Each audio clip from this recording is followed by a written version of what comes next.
എന്തുപറ്റി നിനക്ക്? എന്തോ ടെൻഷനിലാണെന്ന് തോന്നുന്നു. വാങ്ങിവെച്ച താലിമാല തോന്നിയ വിലയ്ക്ക് വിൽക്കേണ്ടി വരുമോ? അതെന്തു പറ്റി ഇപ്പൊ അങ്ങനെ ഒരു അങ്കലാപ്പ്? വന്ന് നിനക്കിപ്പോ എന്നെ വിശ്വാസം ഇല്ലാതെയാ? അതോ നീ അവളെ കെട്ടില്ലാന്ന് തീരുമാനിച്ചോ?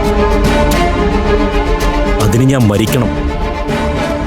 ജീവനുള്ളിടത്തോളം കാലം എനിക്ക് അമൃത ഒരു മോഹ. ആ മോഹം സാക്ഷാത്കരിക്കാൻ കൂടിയാ ഞാൻ ഈ വെള്ളം കോരുന്നതൊക്കെ. പിന്നെ പഠിക്കല് കൊണ്ടിട്ട് കല ഉടയ്ക്കും പോലൊരു ചിന്ത നിനക്ക് എങ്ങനെ വന്നു? ചേച്ചിയെ വിശ്വാസമില്ലാത്തതുകൊണ്ടോ ആത്മവിശ്വാസമില്ലാത്തതുകൊണ്ടോ അല്ല, അതിനപ്പുറത്തേക്കൊരു അപകടം പതിയിരിക്കുന്നുണ്ടോ എന്നൊരു സംശയം. നീ ഇങ്ങനെ അവിടെ ഇവിടെയും തൊടാതെ പറയാതെ കാര്യം പറയും മഹി. ഹോട്ടൽ പഞ്ചരത്നത്തിലെ സാമ്പാറിൽ വിഷം കലർത്താനുള്ള നമ്മുടെ പക്കാ പ്ലാനും അവസാന നിമിഷം തട്ടിയെറിഞ്ഞു കളഞ്ഞ അതേ കൈകൾ അമൃതയുടെ കഴുത്തിൽ കെട്ടാനുള്ള എന്റെ താലി തട്ടിയെറിയുമോ എന്നാണ് ഞാനിപ്പോ ഭയക്കുന്നത്.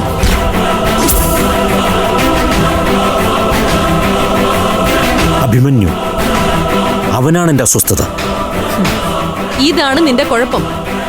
മുന്നിൽ വന്നു നിന്ന് എതിരിടുന്നവനെ, പിന്നിൽ പതിയിരുന്ന് ആക്രമിക്കാൻ സാധ്യതയുള്ളവനെ, ഇരുട്ടിന്റെ മറവില് വരാൻ കഴിയുന്ന പ്രതിയോഗിക്കെതിരെയും സദാ ശ്രദ്ധ വേണം. അവന്റെ നീക്കങ്ങളെക്കുറിച്ചും അവസ്ഥയെക്കുറിച്ചും ജാഗ്രത വേണം. എനിക്കതുണ്ട്, നിനക്കതില്ല. എന്നുവെച്ചാ അമൃതയുടെ കഴുത്തിൽ നീ താലി ചാർത്തുന്ന അതേ ദിവസം, അതേ മുഹൂർത്തത്തില് അഭിമന്യുവിന്റെ കല്യാണമാണ്. അവൻ എങ്ങനെ പഞ്ചരത്നങ്ങളുടെ രക്ഷയ്ക്കെത്തും? ആയിരിക്കാം. പക്ഷേ ഈ മുറ്റത്ത് വന്നെന്ന് ചേച്ചിയോടവൻ എന്താ പറഞ്ഞത്? ഏതവസ്ഥയിലും അമൃതയോ അനിയത്തിമാരോ ആവശ്യപ്പെട്ടാൽ അവനവരെ സംരക്ഷിക്കുമെന്നല്ലേ?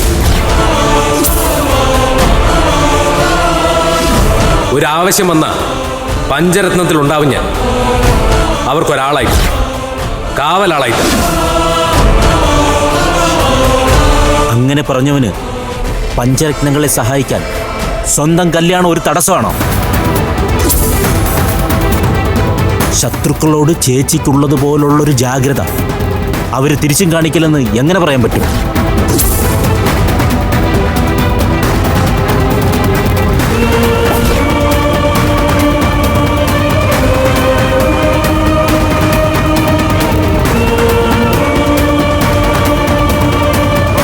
നമ്മുടെ നീക്കങ്ങൾ രഹസ്യമായി മണത്തെറിഞ്ഞാൽ കല്യാണ മണ്ഡപത്തിലെ ശുഭമുഹൂർത്തത്തിൽ ഒരിക്കൽ കൂടി നമ്മൾ പരാജയപ്പെട്ടാലോ?